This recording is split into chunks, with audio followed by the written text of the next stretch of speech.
Oi, gente, eu sou o José Nascimento, bailarino, coreógrafo, também professor de dança da Escola Estadual Leni Argento.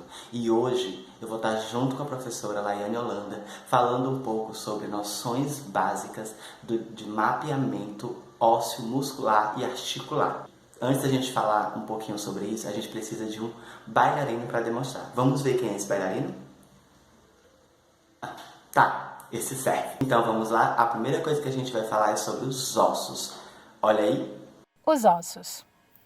O esqueleto humano é formado por 206 ossos. Possuem 3 formatos: longo, como o fêmur, o húmero, a tíbia; curtos, como as vértebras da coluna, a patela, que é o osso do joelho, os ossos do carpo, alguns dos ossos da mão, ou do tarso, alguns dos ossos do pé; e planos, como a escápula, as costelas e os ossos do crânio. Imaginar estas partes do corpo empurrando o espaço, recortando ou furando o ar são imagens comuns quando exploramos o movimento a partir da nossa estrutura óssea e também quando exploramos o conjunto de articulações do nosso corpo. Legal, né? Tá gostando? Então vamos falar agora um pouquinho sobre os nossos pés. Os pés. Nossos pés são estruturas complexas que possuem um grande número de ossos e articulações. Estas, ao trabalharem juntas, possibilitam uma vasta gama de movimentos. Além do calcanhar, taço, metatarso e dedos, outro ponto importante são os maléolos, que em conjunto com outros ossos fazem a articulação do tornozelo. Os maléolos lateral e medial, que podem ser sentidos facilmente sobre a pele, são aqueles 2 ossinhos na parte de dentro e na parte de fora do tornozelo. Os pés recebem o peso, possibilitando a construção de raízes, bases ou fundações. Em dança, é muito comum trabalharmos a relação entre o chão, os pés e o peso do corpo.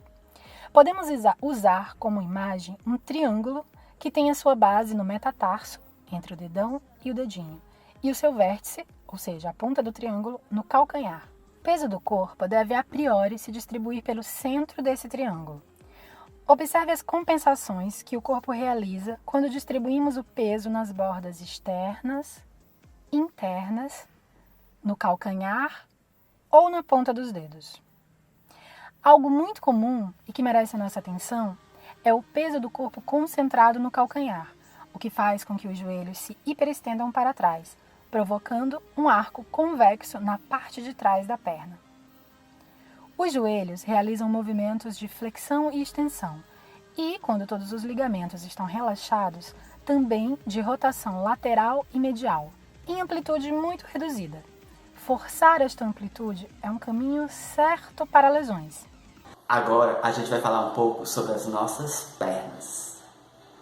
As pernas.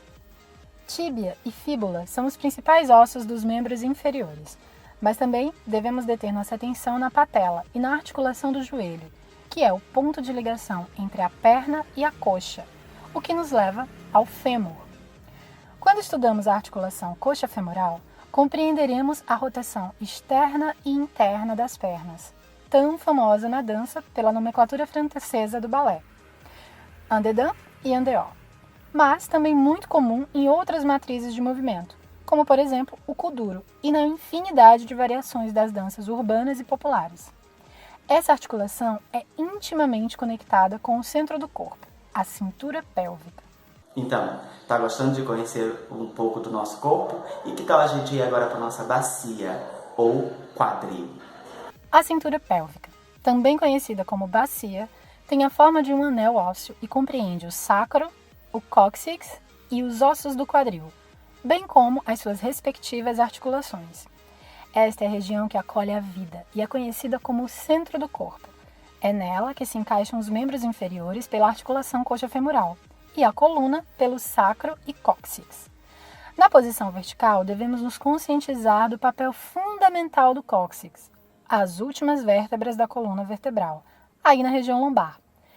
Ao buscar uma boa colocação da bacia em equilíbrio, é comum nas aulas de dança imaginarmos um fio que puxa o cóccix em direção ao chão e atravessa nossa coluna saindo pelo topo da cabeça em direção ao céu. Se você já fez aula de dança, você possivelmente lembra dessa imagem. Agora a gente vai falar um pouco sobre a cintura escapular. Fica de olho. A cintura escapular é formada por 2 pares de ossos, esquerdo e direito. São eles as clavículas, localizadas na frente do corpo, articulando-se medialmente com o externo, e as escápulas, localizadas nas costas, por cima das costelas, articulando-se lateralmente com as clavículas. Nesta articulação é que se encaixam pela cabeça do húmero os ossos do braço, sendo a cintura escapular fundamental na movimentação dos membros superiores. E que tal a gente também falar um pouquinho sobre os nossos ombros? O ombro é considerado como um complexo conjunto de articulações. Sendo assim, quando pensarmos em ombro, talvez precisássemos de um vídeo só para estudar as articulações dessa região do corpo.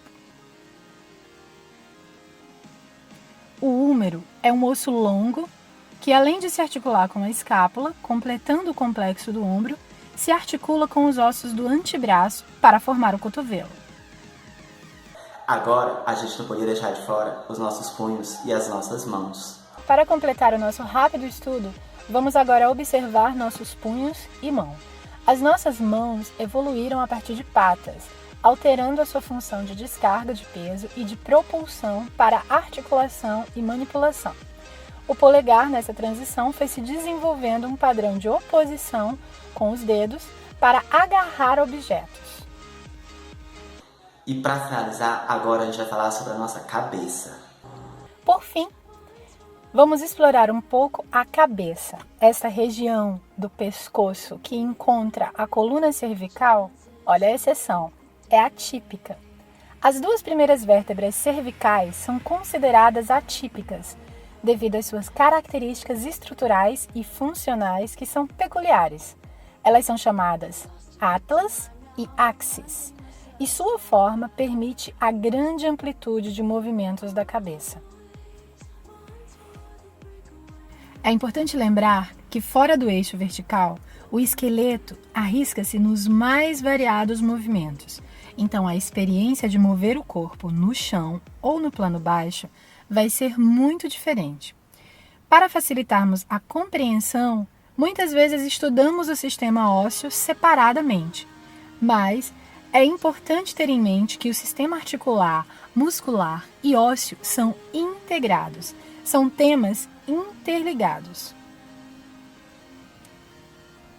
Por mais que a estrutura óssea, de alguma maneira, seja a forma do movimento, aquilo que confere forma ao movimento, as articulações são as juntas dos ossos, ou seja, as regiões onde os ossos se unem. Portanto, elas são as dobradiças do movimento. Essas dobradiças só se movimentam pela ação dos músculos e são responsáveis pelo espaço interno articular, assim como pela grande variedade de movimentos que um corpo pode executar.